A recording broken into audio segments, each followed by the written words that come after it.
Salam sejahtera dalam nama Tuhan Yesus Kristus.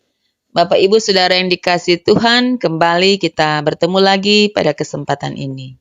Kita akan membaca firman Tuhan dan merenungkannya. Mari kita awali dengan berdoa. Kita berdoa. Terima kasih Tuhan Yesus atas kesempatan yang boleh Engkau anugerahkan kepada kami. Kami boleh bertemu pada saat ini untuk membaca dan merenungkan firman-Mu. Kami sadar kami membutuhkan firman Tuhan untuk menjadi dasar dalam kami melakukan segala tanggung jawab dan kegiatan kami di setiap hari. Dan karena itu kami mohon Roh Kudus menuntun kami, memberikan hikmat, sehingga kami boleh mengerti apa maksud firman Tuhan untuk kehidupan kami setiap hari, dan kehidupan kami boleh menjadi berkat bagi banyak orang dan memuliakan nama Tuhan. Pakailah hamba-Mu ini untuk menjadi saluran berkat dalam pemberitaan firman-Mu. Dalam nama Tuhan Yesus kami sudah berdoa. Amin. Bapak Ibu yang dikasihi Tuhan, kita akan membaca firman Tuhan dalam kitab Roma pasal 12 ayat 9 sampai ayat 21. Roma pasal 12 ayat 9 sampai ayatnya yang ke-21. Dengan judul Nasihat untuk hidup dalam kasih. Hendaklah kasih itu jangan pura-pura. Jauhilah yang jahat dan lakukanlah yang baik. Hendaklah kamu saling mengasihi sebagai saudara dan saling mendahului dalam memberi hormat. Janganlah hendaknya kerajinanmu kendor. Biarlah rohmu menyala-nyala dan layanilah Tuhan. Bersukacitalah dalam pengharapan, sabarlah dalam kesesakan, dan bertekunlah dalam doa. Bantulah dalam kekurangan orang-orang kudus, dan usahakanlah dirimu untuk selalu memberi tumpangan. Berkatilah siapa yang menganiaya kamu. Berkatilah dan jangan mengutuk. Bersukacitalah dengan orang yang bersukacita, dan menangislah dengan orang yang menangis. Hendaklah kamu sehati sepikir dalam hidupmu bersama. Janganlah kamu memikirkan perkara-perkara yang tinggi, tetapi arahkanlah dirimu kepada perkara-perkara yang sederhana. Janganlah menganggap dirimu pandai. Janganlah membalas kejahatan dengan kejahatan. Lakukanlah apa yang baik bagi semua orang, sedapat-dapatnya kalau hal itu bergantung padamu. Hiduplah dalam perdamaian dengan semua orang. Saudara-saudaraku yang kekasih, janganlah kamu sendiri menuntut pembalasan, tetapi berilah tempat kepada murka Allah, sebab ada tertulis, pembalasan itu adalah hakku. Akulah yang akan menuntut pembalasan, firman Tuhan. Tetapi jika seterumu lapar, berilah dia makan. Jika ia haus, berilah dia minum. Dengan berbuat demikian, kamu menumpukan bara api di atas kepalanya. Janganlah kamu kalah terhadap kejahatan, tetapi kalahkanlah kejahatan dengan kebaikan. Demikianlah firman Tuhan. Tema untuk minggu ini adalah hidup dalam kasih. Bapak Ibu, saudara yang dikasihi Tuhan, mengapa kita harus hidup dalam kasih? Sebab kita percaya kepada Yesus Kristus Tuhan kita. Dan Ia adalah Allah kita yang penuh kasih. 1 Yohanes 4 ayat 7 sampai 21. Karena Allah kita adalah kasih, maka sifat dasar orang percaya kepada Kristus adalah juga kasih. Kasih berasal dari Allah. Maka setiap orang yang mengasihi itu lahir dari Allah dan mengenal Allah. Dan barang siapa tidak mengasihi, ia tidak mengenal Allah, sebab Allah adalah kasih. Jadi kalau kita mengenal Allah, maka kita juga menjadikan kasih itu sebagai dasar kita melakukan segala sesuatu. Kita mengasihi Allah karena Allah lebih dahulu mengasihi kita. Jadi ketika kita mengasihi orang lain, karena kita telah menerima kasih agape, kasih yang tidak menuntut balas dari Allah. Nah itu dalam 1 Yohanes 4 ayat 7 sampai 21. Dan ketika kita membaca Roma 12 ayat 9 sampai 21, Firman Tuhan ini mengajarkan tentang praktek hidup atau perilaku orang Kristen dalam menjalani kehidupan, yaitu praktek hidup dalam kasih. Nah, ini adalah nasihat Rasul Paulus untuk kita menjalankan hidup di dalam dasar atau landasan kasih Allah. Maka mari kita mulai belajar dari firman Tuhan ini ayat per ayat. Ayat 9 berkata, hendaklah kasih itu jangan pura-pura. Kasih yang kita praktekkan adalah kasih yang tidak pura-pura. Atau tidak munafik.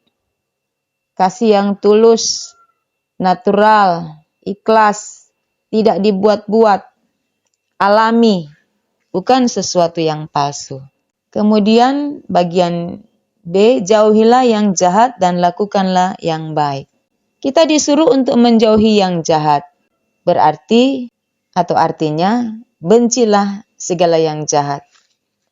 Tidak menyukai yang jahat, tetapi justru kita suka apa yang disebut baik atau kebaikan. Ayat 10, hendaklah kamu saling mengasihi sebagai saudara dan saling mendahului dalam memberi hormat. Kita mulai 10a, hendaklah kamu saling mengasihi sebagai saudara. Ini mau menyatakan bahwa orang-orang Kristen, orang-orang yang percaya kepada Tuhan Yesus adalah saudara-saudara seiman. Jadi kalau kita mengasihi, adalah kita mengasihi karena kita saudara seiman atau saudara di dalam Tuhan. Lebih luas lagi adalah karena kita adalah keluarga dalam Tuhan. Kita tidak memiliki hubungan darah, tetapi kita adalah keluarga dalam Tuhan. Selanjutnya, dan saling mendahului dalam memberi hormat. Saling mendahului dalam memberi hormat, itu berarti bahwa kita memprioritaskan orang lain. Kita menghargai orang lain. Kita mengutamakan kepentingan orang lain. Ayat 11, janganlah hendaknya kerajinanmu kendor. Berarti harus tetap rajin. Jangan malas. Biarlah rohmu menyala-nyala dan layanilah Tuhan. Tetapi tetap bersemangat, tetap bersuka cita. Ada api yang menyala-nyala sehingga menjadi kekuatan yang mendorong kita untuk tetap melayani Tuhan dengan sukacita. Kalau kita masih bermalas-malasan, tidak penuh semangat melayani Tuhan, maka itu berarti kerajinan kita telah kendor. Dan api roh itu hampir padam. Ayat 12, bersukacitalah dalam pengharapan. Bersukacitalah dalam pengharapan berarti bersukacitalah sebab kamu mempunyai pengharapan dalam Tuhan. Sehingga tetap bersukacita karena ada pengharapan. Sabarlah dalam kesesakan. Artinya, sabarlah jika kamu mempunyai kesesakan atau pergumulan hidup. Dan bertekunlah dalam doa. Janganlah berhenti untuk berdoa. Ayat 13 berkata, bantulah dalam kekurangan orang-orang kudus. Artinya, bantulah saudara-saudara seiman. Saudara-saudara kita dalam Tuhan. Usahakanlah dirimu untuk selalu memberi tumpangan. Tempat tumpangan untuk mereka bisa tinggal jika mereka tidak punya tempat tinggal. Ayat 14, berkatilah siapa yang menganiaya kamu. Berkatilah dan janganlah mengutuk. Firman Tuhan ini mau mengajar kita supaya kita menggunakan mulut untuk berkata-kata, kata-kata berkat. Mulut yang penuh dengan berkat, bukan mengutuk. Kita menggunakan mulut kita dengan baik. Ayat 15, bersukacitalah dengan orang yang bersukacita dan menangislah dengan orang yang menangis. Ayat 15 ini menunjukkan supaya kita memiliki empati.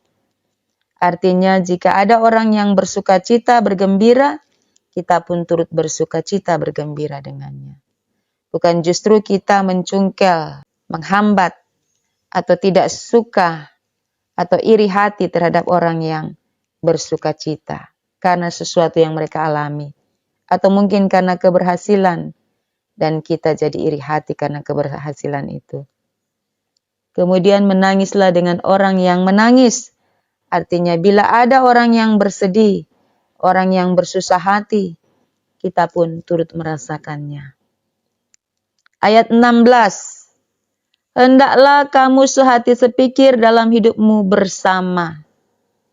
Hendaklah kamu bekerja bersama-sama dengan hati yang gembira, dengan hati yang senang. Janganlah kamu memikirkan perkara-perkara yang tinggi, tetapi arahkanlah dirimu kepada perkara-perkara yang sederhana. Janganlah menganggap dirimu pandai.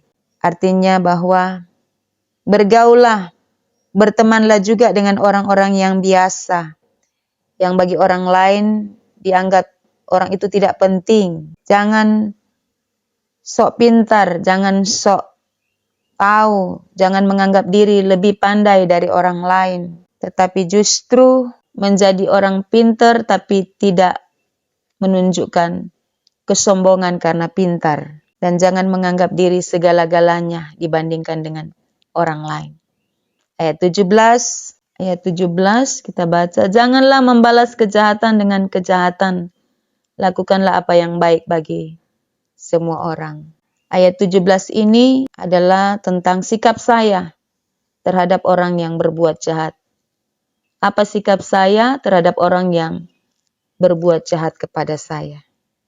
Yaitu tidak membalas kejahatan dengan berbuat yang jahat, tetapi melakukan apa yang baik, yang dipandang orang, yang dipandang semua orang itu baik, itu yang kita lakukan. Ayat 18.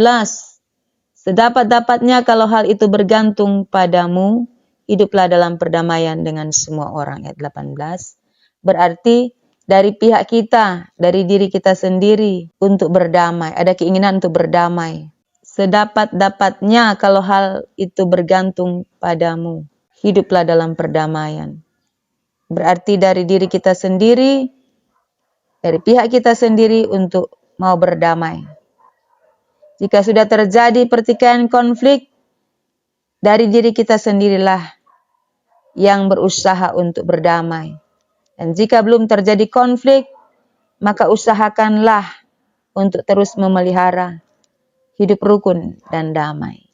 Ayat 19, sekarang ayat 19. Saudara-saudaraku yang kekasih, janganlah kamu sendiri menuntut pembalasan, tetapi berilah tempat kepada murka Allah, sebab ada tertulis pembalasan itu adalah hakku.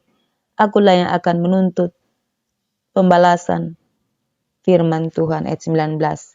Ayat 19 ini mau maksudkan adalah janganlah berusaha untuk membalas dendam kepada orang yang telah melakukan kejahatan. Tetapi berilah tempat atau kita mempercayakan pada Tuhan untuk membereskannya. Dan kita tidak main hakim sendiri. Di sini, di ayat ini kita diajar untuk berserah kepada Tuhan. Kita menyerahkan semuanya kepada Tuhan yang berhak untuk menjadi hakim dan berhak untuk membalaskannya. Artinya kita tidak membalas apa yang jahat yang dilakukan orang kepada kita, membalas kejahatan dengan kejahatan. Tetapi kita memberi tempat kepada Tuhan untuk melakukannya. Karena itu memang adalah hak Tuhan. Ayat 20, tetapi jika seterumu lapar, berilah dia makan. Jika ia haus, berilah dia minum. Dengan berbuat demikian, kamu menumpukan bara api di atas kepalanya. Ayat 20 ini mau maksudkan, kita membuat musuh kita malu. Dengan cara memberi dia makan ketika dia lapar, memberi dia minum ketika dia haus. Dengan cara itu, dia akan malu sendiri atas apa yang dia lakukan terhadap kita, terhadap saya. Berilah, dengan berbuat demikian, dengan berbuat kebaikan, kamu menumpukan bara api di atas kepalanya. Bara api berarti membuat dia panas. dan dia malu atas perbuatannya. Di sini pun kita harus cerdik seperti ular dan juga tulus seperti merpati. Ayat 20 ini ada hubungannya dengan ayat 19 tentang tidak membalas kejahatan dengan kejahatan, tetapi dengan kebaikan. Lalu terakhir ayat 21, ayat 21, janganlah kamu kalah terhadap kejahatan, tetapi kalahkanlah kejahatan dengan kebaikan. Masih sama dengan ayat 19-20 tentang apa yang kita lakukan. Reaksi apa yang kita lakukan kepada orang yang melakukan kejahatan atau kesalahan kepada kita. Biarlah kejahatan mendapat yang terbaik dari kita. Artinya, kesempatan terbaik untuk mengasihi orang adalah waktu ia berbuat jahat kepada kita dengan melakukan kebaikan. Dengan kita melakukan kebaikan, maka kita telah mengalahkan kejahatan. Dari ayat 9 sampai ayat 21, kita belajar tentang praktek hidup orang Kristen, orang percaya kepada Tuhan Yesus yang sudah diselamatkan. Sehingga apa yang Tuhan Yesus ajarkan untuk berbuat kasih, karena kasih itu berasal dari Tuhan Allah, Tuhan Yesus, maka orang-orang yang percaya kepadanya pun sebaiknya, seharusnya, kata firman, mempraktekkan kasih itu di dalam kehidupan setiap hari. Orang Kristen dituntut untuk banyak mengorbankan diri. Bukankah dari ayat 9 sampai ayat 21 adalah bentuk kita mengorbankan diri bagi kepentingan orang lain. Nah, itulah yang dibilang oleh Yesus dalam pengajarannya, kita kehilangan nyawa. Kehilangan nyawa untuk mendapatkan nyawa. Praktek hidup pikul salib. Kehilangan nyawa, tapi untuk mendapatkan nyawa. Memang sulit, saudara. Sangat berat. Berat, tetapi harus kita lakukan. Berat menurut daging kita, karena secara daging kita tidak dapat melakukan praktek kasih ini. Tetapi justru itulah yang dituntut oleh Tuhan Yesus. Kata Tuhan Yesus dalam firman-Nya yang kita baca tadi, yang telah disampaikan tadi dalam 1 Yohanes 4 ayat 7 sampai 21, kalau kita mengenal Allah, berarti perbuatan-perbuatan Allah itu harus lahir dari hidup kita. Kalau kita mengasihi Allah, kita mengenal Allah, maka perbuatan-perbuatan Allah adalah kasih harus keluar dari diri kita, harus keluar dinampakkan dari hidup kita. Kasih itulah yang mengikat, kasih itulah yang mempersatukan kita. Kasih adalah praktek hidup orang percaya yang harus ditampakkan, ditunjukkan. Dengan cara itu, kita memberkati orang lain. Dengan cara itu, kita menjadi saksi bagi orang lain. Orang bisa melihat Tuhan Yesus hidup dalam hidup kita dengan praktek hidup apa yang kita tampilkan, yang kita pertontonkan setiap hari. Bukan dengan kita berbicara saja, tetapi dengan kita melakukan dalam hidup yang sesuai dengan kehendak Allah, menjadi contoh dan teladan. Itulah juga cara kita bersaksi tentang Tuhan. Tuhan Yesus yang adalah kasih. Itu cara yang paling efektif untuk kita menunjukkan. Bagaimana kalau kita hanya berbicara tentang kasih, tetapi kita tidak mempraktekannya. Kita seperti tong kosong, tapi nyaring bunyinya. Jika tong itu ada isinya, ada perbuatannya, ada isi firman Tuhan, mengenal Allah, mengasihi Allah, maka dia berbicara melalui tindakan-tindakan hidup setiap hari. Nah, praktek hidup inilah yang harus kita praktekkan dalam kehidupan setiap hari, supaya orang mengenal Tuhan melalui cara-cara hidup kita yang benar. Dan orang terberkati dengan kehidupan kita dalam mempraktekkan kasih di tengah-tengah jemaat, masyarakat, di tengah-tengah kita bergaul. Kiranya kita dimampukan untuk melaksanakan praktek hidup kasih ini di dalam kehidupan kita sebagai orang percaya yang mengasihi Tuhan. Tuhan Yesus memberkati firman-Nya. Amin. Mari kita berdoa. Terima kasih Tuhan Yesus, kami telah belajar tentang praktek hidup kasih pada hari ini. Mampukanlah kami untuk melakukannya, sehingga kami boleh menjadi saksi tentang Tuhan yang hidup dalam hidup kami. Nama Tuhan dipermuliakan, ditinggikan, diagungkan. Ini doa kami Tuhan, dalam nama Yesus kami berdoa, kami bersyukur kepadamu.